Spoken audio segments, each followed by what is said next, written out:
Suite de notre série Un lieu des histoires consacrée à Dambach-la-Ville. Ce soir, on s'intéresse à une reconversion originale et réussie. C'est en compagnie d'Isabelle Michel et Thierry Sitter.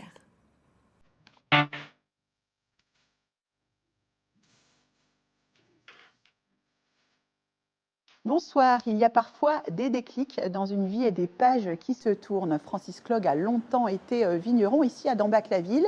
Et puis il y a 5 ans, il a décidé de se lancer dans la réalisation d'objets en bois tourné.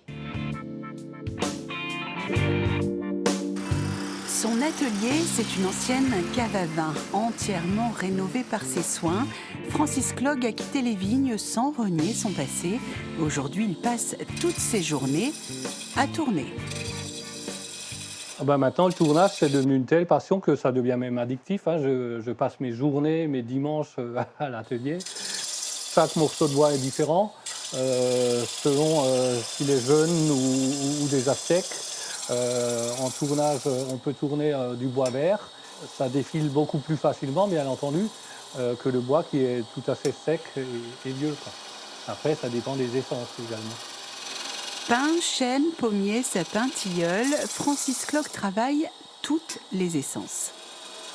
Il y a des bois que je trouve, des fruitiers ou dans les vignes, les vieux piquets de vigne en acacia. Et puis dans les bois que j'achète, ça peut être du noyer, de l'érable, du hêtre, du frêne, voilà. Salut Francis. Salut David. En forme? Ça va bien. Qu'est-ce que tu nous prépares?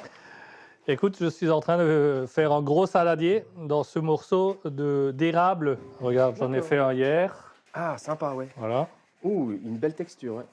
Et t'as pensé à mes cigognes? Elles sont où? Oui, les cigognes sont là, regarde. Ça, c'est un frêne.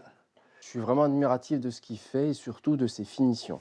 Je trouve qu'il fait vraiment de belles choses et il a un côté artistique que j'aime bien. Le côté texturé, voilà. Le côté, ça c'est des choses qui sont vraiment sympas et je pense qu'il faut qu'il continue aussi là-dedans, quoi. Un morceau de bois brut, des outils, une dé, c'est bien simple, Francis Clogg ne pourrait plus vivre autrement. Oui, le côté artistique, ça m'a toujours plu, oui. Tu te vides la tête et tu penses à autre chose et tu es complètement déconnecté de tous les soucis, en fait. On est ailleurs. De son ancienne vie, il a gardé ce tonneau aménagé de façon très personnelle, mais il n'a aucun regret, bien au contraire. On tourne une page, on en ouvre une autre et puis j'ai trouvé mon bonheur et je me sens bien.